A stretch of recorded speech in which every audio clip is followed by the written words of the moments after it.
We need to talk about the 10-year note possibly going to 5.5, or maybe it's the 30-year mortgage going to 5 3/4.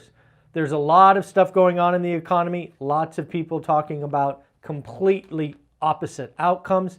Let's break it down. Let's see which one you and I feel like is more likely. Folks, as requested yesterday, we now have a tracking for the black cards and golden tickets.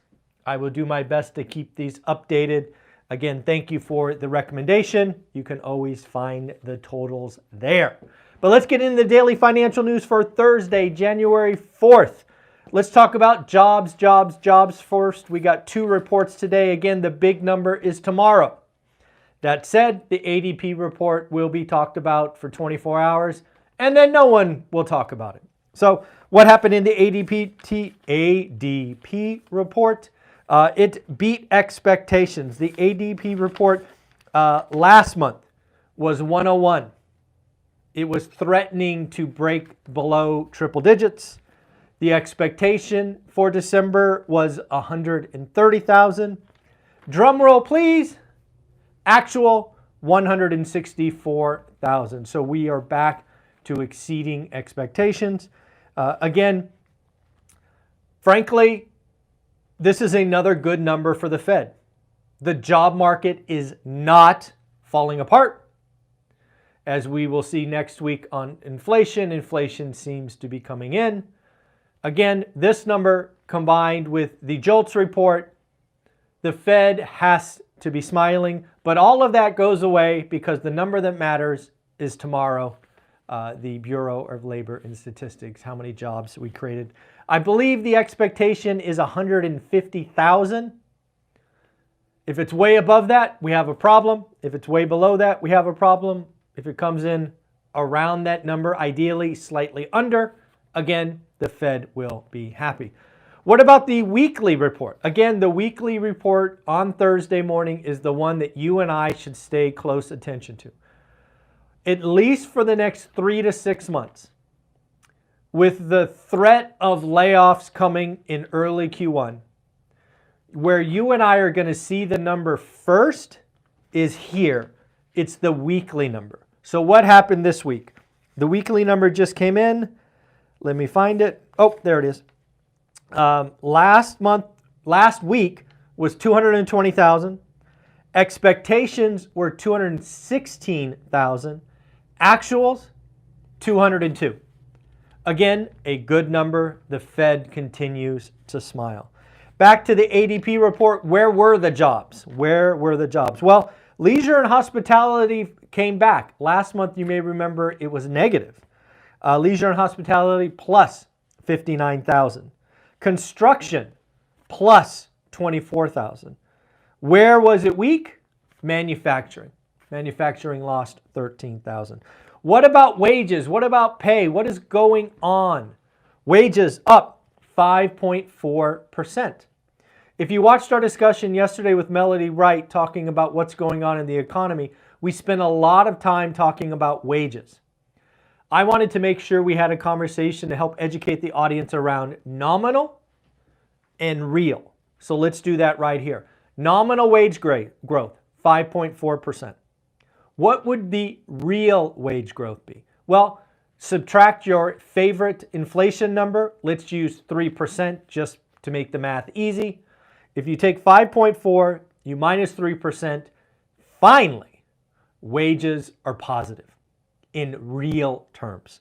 So again, as you will see in Melody Wright's excellent interview, or actually where she asked me questions, I turned over the interview to her. She could ask me any questions she wanted.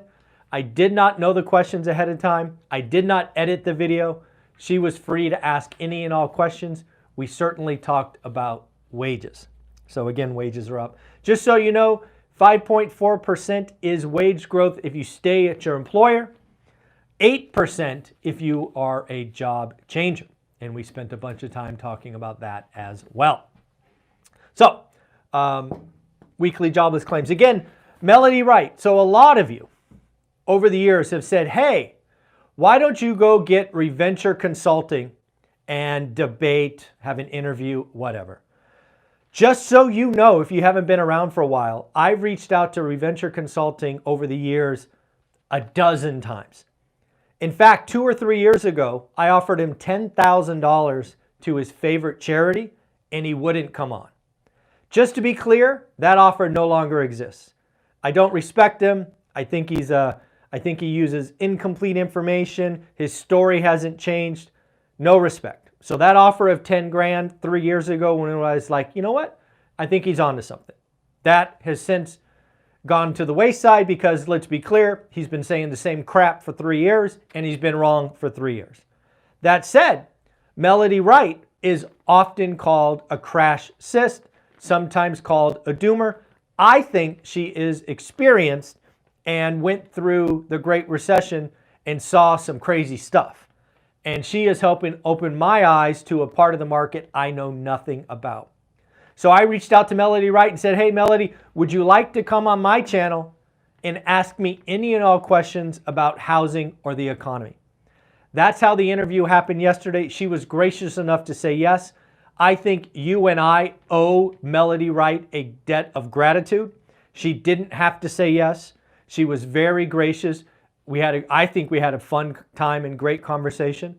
So again, Melody, thank you for coming on. Thank you for asking questions. Thank you for pushing me to think about areas I may not have thought about. Melody, thank you very, very much. All right, let's talk about Dion.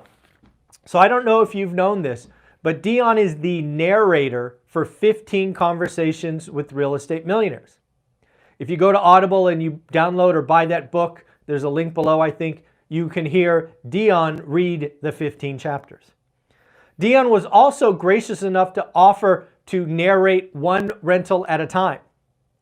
We have been, or I should say, I have been battling Audible to finally make that happen. One of the things that made this difficult, just so you know, is I wanted to make sure if you own the book already and you had that robot voice, you did not have to buy it again. It was important to me that you don't have to buy it twice. That apparently for the last 3 months has been gumming up the works at Audible. Great news, yesterday it's done. If you have ever bought one rental at a time on Audible and you had that robot voice, congratulations, it's gone. You can now hear Dion, thank you Dion, reading one rental at a time. So again, I can't thank him enough. I'm sure you can't thank him enough. But now if you want to get the Audible version of one rental at a time, or you've already purchased it, congratulations. You now will have Dion reading one rental at a time or 15 Conversations with Real Estate Millionaires. I can't thank you enough. Day 10.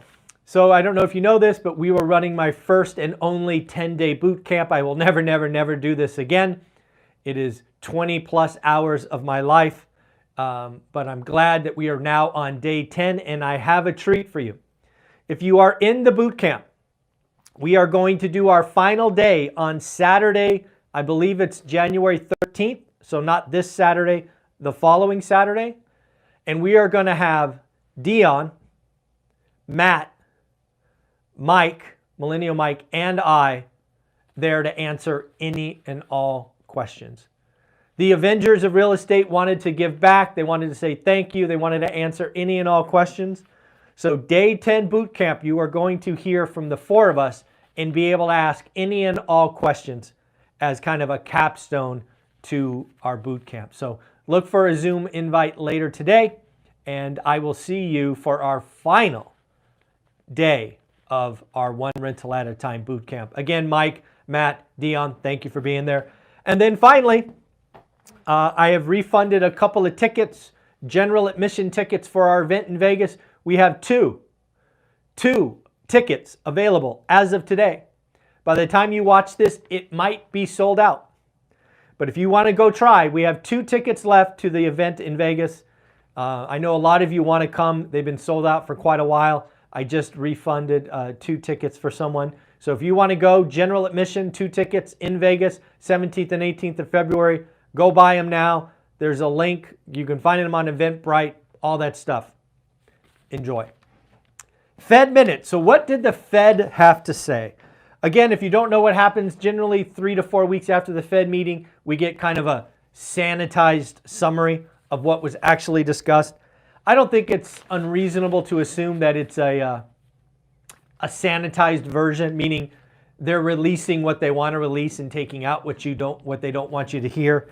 But my read of the minutes is A, rate hikes are most likely over, to which I say, no kidding. 2% is the target. We are not changing. Again, no kidding. Rate cuts likely to occur in the second half or late 2024. Again, this is why I think the whole Fed meeting minutes this time was kind of cleaned up, because they didn't like what happened in the market. They didn't like to see the 10-year come in to 3.85 or whatever it was. They want to talk up the market. They want to move rate cuts from March to May. They just didn't like how the market reacted, so they went in and tweaked the minutes, in my opinion. So there were the Fed minutes. Oh, Jim Bianco. So again, I want to bring you both sides of what is going on. Jim Bianco is out there saying that the 10-year note is going to 5.5%. If you don't really know what that means it's going much, much higher. We peaked at, I think, 5.03 in this last run-up. So Jim is talking about 10% more. Okay, Jim, why? In Jim's opinion, the economy is much stronger and much more resilient. And to Jim's point, he also believes that it is possible that inflation reignites. So strong economy, inflation, stops declining and comes back. That could take the 10-year note to 5.5 in Jim's opinion. If the 10-year note goes to 5.5, we will have mortgage rates back at 8% or higher, given past behavior.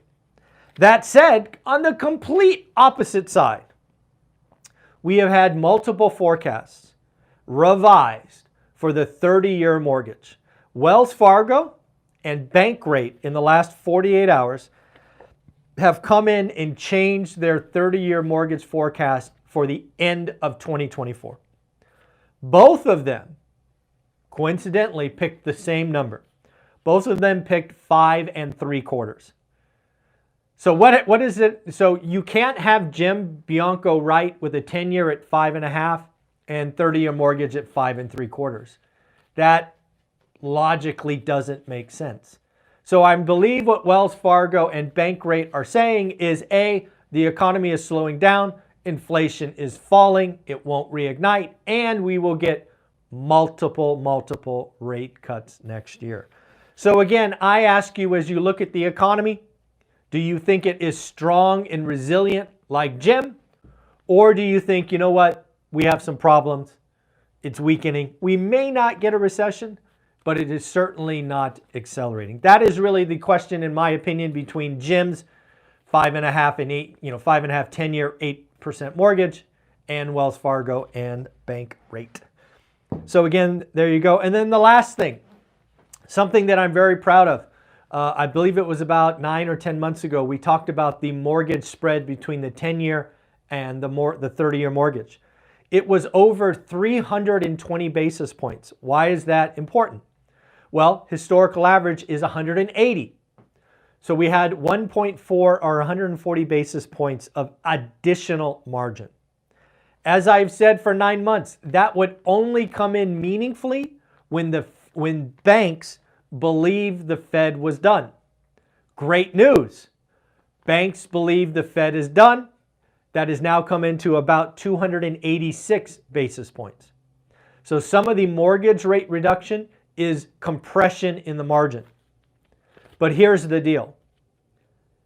The margin compression only accelerates once the Fed cuts. Once the actual Fed cuts. Because again, banks are conservative. Just like they were running at 320 basis points, they were nervous. They did not know how high the Fed was going. Now they think they're done. They're collapsing. You want to see the compression from 286 to 200? You add one rate cut, I believe it will be relatively quick. Last thing to talk about, we have one more person to congratulate, folks. We've got Donovan. Donovan, congratulations on your golden ticket. You know what we'll do? We'll come here and we'll change this in real time. I like purple, so we'll make this one purple. Donovan, congratulations. You are golden ticket number 4 for the year. Congratulations. Your card will go out in the mail. Folks, again, we are tracking black tickets. You can get as many of those as you close deals, but you can only ever get one golden ticket. Donovan, thank you very much, folks. Again, lastly, we are down to 80 hours. 80 hours left on the Best of ORAT.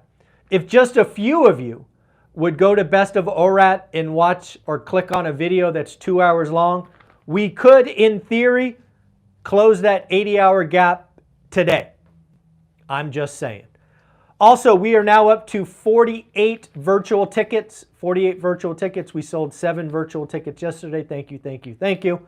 Again, I do believe this will sell out. Lots of people were waiting till after the holidays to pick up the $99 ticket, which will also get you the video after. And again, don't forget, if you want to get to Vegas, there are 2 tickets for general admission. Have a great day. Take care. Thursday, January 4th. Have an amazing day. Bye.